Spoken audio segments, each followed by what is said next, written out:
I was reading through Ryan Mink's day 2 OTA notes from yesterday, and I was shocked by something that he had in there. We're going to go through a lot of the notes that he covered in there because I want to point those out. But I want to start with something that really caught my eye. He said, "Don't rule out Ben Cleveland as a starter at left guard." While Andrew Voorhees has been considered the frontrunner for the job, it looks like Cleveland will get a chance this offseason. The offensive line did get a bit shuffled on Wednesday with the absence of Daniel Falele, who Harbaugh said is working through some physical issues. All we've been asking for is a healthy competition, let the best guy win, and Ben Cleveland has seemed to not get the greatest chances in the past. You know, last year we all thought that he had a chance to compete at guard, and they run him at center the entire offseason and through the preseason. According to reporters last year, he wasn't even getting snaps at guard. It was all backup center because Linderbaum had an injury. So Ben Cleveland didn't get, the best chance last year to compete at guard. And Ryan Mink is saying, don't rule him out to start, which is shocking to me. It's not shocking because I don't think Ben Cleveland can play. It's just shocking because he's been on this team for years and seemed to be one of the guys that was kind of in Harbaugh's doghouse. Now, they did re-sign him when pretty much everyone thought that they weren't going to re-sign him because of the doghouse issues and not playing for years, and then also the DUI and things like that during the offseason this year. It just seemed like a recipe for the Ravens to just move on from Ben Cleveland. He gets a chance somewhere else, but they re-signed him. So when they re-signed him, I'm like, all right, well, they at least don't hate him, you know what I mean? Like, you don't re-sign a guy that you don't believe in. And now Ryan Mink's saying, hey, this is the offseason that Ben Cleveland is going to get a true chance to start at guard. And that's not saying Voorhees won't win the job or even Falele. I don't even know what's going on with Falele. It's kind of surprising that he's missing practice already. I know Harbaugh commented and said it was physical issues, and a lot of fans are just taking that as he's not in shape. But we just saw a photo 2 weeks ago of him working out with Ronnie, and the narrative after that photo was how incredible Daniel Falele looked and how he's in the best shape of his life. So kind of weird that it would be that he's not in shape. I don't know if it's a conditioning thing, but the weight seemed fine. I don't know. I don't know what's going on with Falele, but regardless, this line appears to not be set. You got some rookies that are thrown into the mix. I know Emory Jones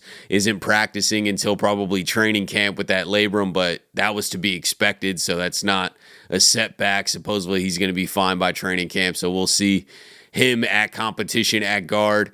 But with Falele out and with Ben Cleveland getting some reps and them truly taking a good look at Ben Cleveland, I guess Ryan Mink saying don't rule Ben Cleveland out to win the starting job, which I'm just shocked. I'm shocked to read that. I was reading through the notes. There's a lot of interesting camp notes, too, that I'm about to get into, but that stood out. I'm like, man, is Ben Cleveland out of the doghouse? Was there ever a doghouse? It's hard to always tell from the outside. I do agree with a lot of people that were saying that he seemed to be in Harbaugh's doghouse. Just the way Harbaugh kind of would talk about him, and then Ben Cleveland was shooting some comments back at Harbaugh last year, and the fact that in an offseason where our O-line last year was shaky and we went very young, we reset the offensive line, at least at the guard position last year, and they got him running at backup center. It just didn't seem like he got the fairest shake there, like if you have a true guard competition and you like Ben Cleveland at guard, let's put Ben Cleveland at left and right guard during the preseason and just get him some reps. So we'll see how it shakes out. It's obviously very early, but I thought this was really interesting that Ryan Mink is saying do not rule Ben Cleveland out from starting on this offensive line, which would be insane. Nobody expected that.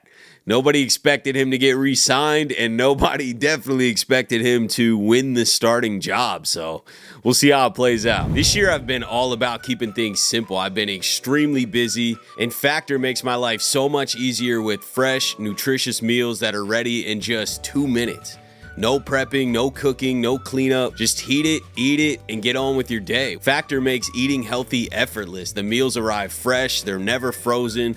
They fit right into my busy lifestyle, and with 45 plus weekly options, there's something for everyone. Whether you're watching your calories, trying to get more protein, on a keto diet, or just want something that actually tastes good, they got you covered. My favorite meal right now is the sun-dried tomato chicken with zucchini noodles and then a strawberry banana smoothie. Bottom line is, if you want to eat well without sacrificing time or flavor, Factor's the move. Get started at factormeals.com/flock50off and use code flock50off to get 50% off plus free shipping on your first box. That's code flock50off at factormeals.com/flock50off for 50% off plus free shipping. I wanted to highlight some of these practice notes because I didn't talk about them in yesterday's video. But Ryan Mink said Lamar Jackson had a very sharp practice. We knew that. He was 10 for 11. He didn't miss a single completion until the majority of the way through the session. Dropped a beautiful ball into Dayton Wade behind double coverage from Kyle Hamilton and Marlon Humphrey. And then on his incompletion, I guess Lamar got mad and slapped the ground after he threw one pass too high and behind DeAndre Hopkins to miss a potential touchdown. But Hopkins had a very strong first impression, caught a diving catch from Lamar, made multiple extended sideline catches with a toe drag. Safety Bo Braid nearly had an interception in the back of the end zone, so he's going to be in the mix with this Ardarius Washington injury. And then undrafted linebacker Jay Higgins nearly had an interception as he got a hand on a pass that rookie 6th round wide receiver LaJohntay Wester still caught. Wester also held on to a deep bomb after a juggle. Roquan Smith broke up a sideline pass intended for Justice Hill. Second-year wide receiver Tez Walker was a busy man, hauling in a handful of passes, including a tough touchdown catch in the back of the end zone. Jonas Schaefer was also hyping up Tez Walker, said he was very active. So it's nice to hear some other receivers getting involved like LaJohntay Wester and Tez Walker. I think Tez Walker is a wild card this year. You know, he didn't play a ton last year, flashed in that Giants game, made that toe drag touchdown catch, and he kind of had up and down offseason last year, so he didn't get a lot of playing time because of his injuries in training camp. But if he can have a healthy offseason, build some confidence with the coaches, he brings a ton of talent. You know, I think he can really stretch the field and play a role for this offense. He's not going to be as involved as Zay and Bateman or the tight ends probably, but I think he can definitely carve out a role in this offense. And one other thing that surprised me that I didn't touch on in yesterday's video is when Harbaugh talked about Ardarius Washington. He said that Ardarius expects to be back in November. It was a clean Achilles tear, which I guess is the quickest way to heal from an Achilles, so he's going to have a faster recovery because it was a clean tear. But Harbaugh is saying he does expect him back in November or December. Ardarius had the torn Achilles. It was a clean tear, if you want to call it that. So it's one of those ones that heals. It's the more quick healing version. So Ardarius tells me he'll be back in November. So, you know, he's always been a quick healer. I'm looking at November, December in my mind. So, yes, we're counting on him being back. But it's, you know, I mean, it's speculation, but nobody's going to work harder. He got back from the foot last time really quick.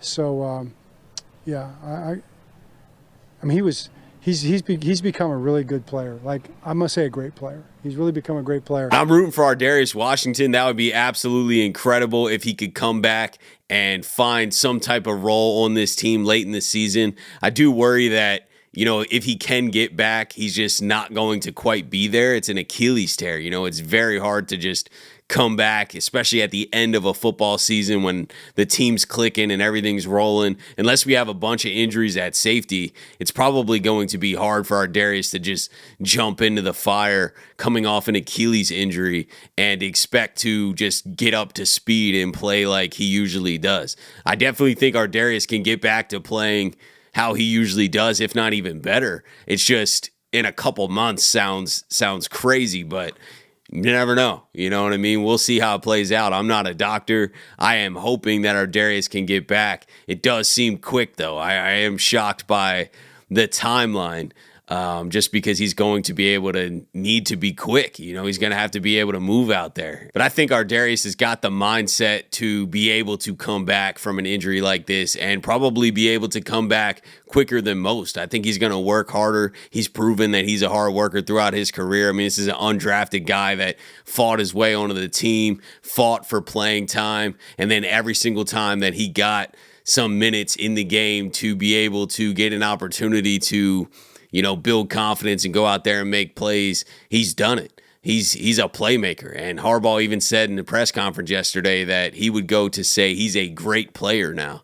And that just shows his work ethic, his mindset. He goes out there and plays like a dog, man. So I expect Ardarius to come back and be a great player. I don't know if it'll be this year or not. To me, that timeline does seem super fast, but I'm not betting against him. So I'm rooting for him. He's under contract this year. Wishing you a speedy recovery, Ardarius. Get back as soon as possible, and let's go win a Super Bowl. We have the last OTAs practice this week today, and then we won't have practice again until Tuesday. It is closed to the media today, so we're pretty much just stuck with whatever the Ravens put out. That's all the information we're going to get. But regardless, last practice of the week today. Next OTAs practice will be next week on Tuesday. But let me know what your thoughts are on everything that we talked about. Appreciate you guys, as always, for tuning in to another episode of the Flock Rundown. Have a beautiful rest of your day, and I'll let the greatest linebacker in the history of the game take us out. Ravens Flock. The Flock Rundown is the place to be. My man Ryan has been a lifelong Ravens fan since he was born. The Flock Rundown. Nothing gets better than waking up and wondering how high we can fly. Tune in. Motionless brainwaves attempt to swim their way to sense, can't tame the untamed.